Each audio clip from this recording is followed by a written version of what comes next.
Welcome back to Breakfast with Bob. My name is Bob Babbitt. We're at Ironman 70.3 Dubai. One of our favorite guys, Mr. Bart Aernouts from Belgium. How you doing, Bart? Yeah, good, Bob. Thanks. We only get together in warm places. Yeah, I mean, Kona and now Dubai. Yes. It's nice. Nice. No? Now, you had a good race here last year. Yeah, I was. Last year Challenge of Dubai, I got fourth, and it was a bit of a surprise after the winter break. Yes. Because in Europe it's winter time now, and it's the first race of the year. You never know. Right. But yeah, I was really happy, and yeah. And this is totally different course this time. I mean, different swim, different bike, different run. What do you get? You have a sense of the course yet? And they haven't made a decision on the swim yet. No, the swim is going to be a bit of a surprise for tomorrow because they expect bad weather conditions. Right, so, it's windy. Yeah, windy, and so we see. They have a few options. It's going to be for sure a swim. Right. It's going to be probably a choppy one, not the easiest swim, but we see. And then windy on the bike, I guess. Right. It's often in the Middle East. It's a flat course, but then the wind makes it often a really hard race. Right. So let's wait and see. As a guy who comes from the background of duathlon, these type of conditions when it's choppy in the swim, do you feel that's a negative for you? Does it really matter at this point? Because at this point, you've been in the triathlon side for a long time. Yeah, I mean, I'm not a rookie in triathlon anymore. No, but you're a real tri guy. Yeah. No, the choppy swims. I had some good ones. I had some bad ones. It's just not that easy. Yes. But I think it's for a lot of athletes, and I think it's maybe where the guys that used to do bad weather conditions or the choppy oceans, Yes. they're probably a bit better.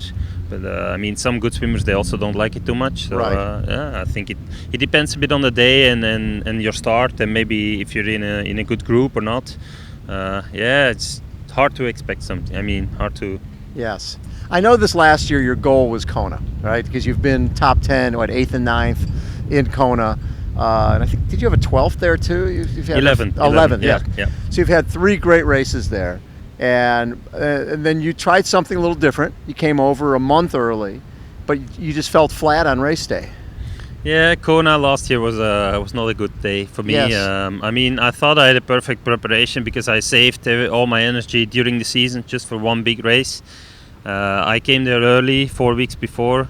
I thought I did everything perfect, and I think I was probably fit, but maybe not for Kona on that day. I'm Right. not sure. Just not enough energy during the race, or I pushed it probably a bit too hard on the bike as well, and then I didn't finish. Right. The That's the first time. first time in my long distance triathlon career, but Yes. I mean, it has to be a first time for everything. Right. But no, it was not the best experience.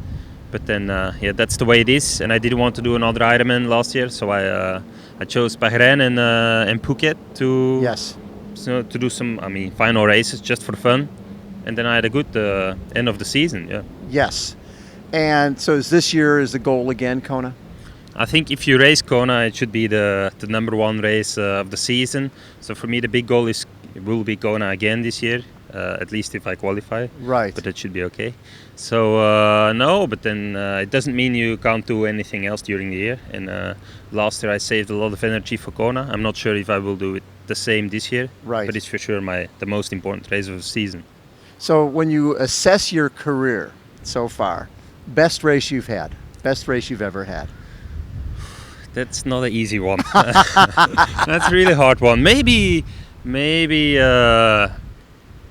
last year in the half Ironman Worlds in Zell am See. Yes. I didn't feel the best ever, but with the fourth place on the half Ironman Worlds Against the very best in the world. against the very best. Behind the guys like Jan Frodeno, Yes. Sebastian Kiel, and Javier Gomez. That's a nice threesome to be in front of you. Yeah, Yes. that's a really nice. If you look at the results, so I think that was the biggest surprise for me, and it gave me afterwards A lot of confidence. a lot of When you- confidence.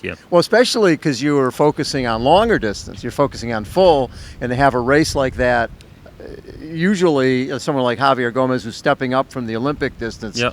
that's fits right into their wheelhouse. But I still think the half Ironman is still my. Is that your Yes. best? I think so, because I still struggle a little bit with the bike leg in the Ironman. I'm good in the marathon, but Right. then the bike is not always. I think my bike is stronger in half Ironman. So I Yes. mean, I still like the distance. It's you don't have to think too much. Yes. It's just flat out the whole race, and I like it. Yeah. What were obviously the goal is Kona. Do you travel around for different training camps? How do you spend your season?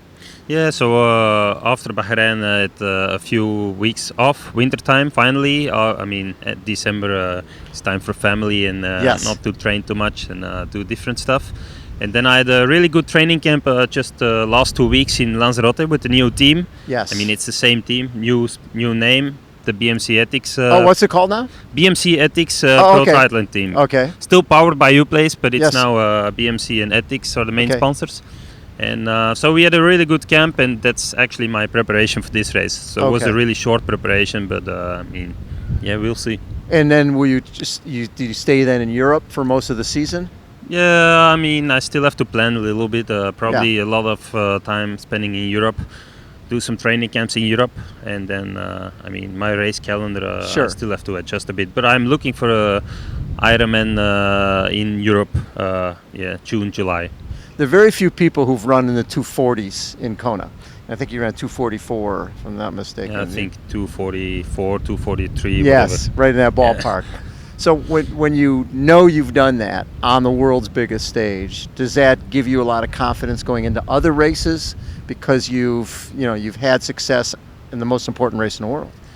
Yeah, it's. I mean, I'm a good runner in Ironman and half Ironman as well. But I think I'm mostly a strong runner. Like even after a really hard bike, Yes. where most of the people are really tired and dead legs, I can still manage to run well off the bike. So I think that's my biggest strength. Yes. So in Ironman, of course, you're a little more tired than in half Ironman often. So that's Right. probably why I run quite good in Ironman. But yeah, I just like it when it's a hard day, not a really fast, easy race on a fast course, but just a bit of a challenge.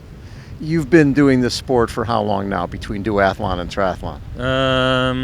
Yeah, I think I started duathlon in 2005 and triathlon in 2009. So Okay, yeah. so 11 years, heading into your 11th season Yes. as Yes. an athlete. I start to feel old, or not old. No, but I mean, no. not a young rookie anymore. I mean, if you look at the young guys now, it's Yes. different, yeah. So what is it about the sport that keeps you coming back? Because it's a hard way to make a living.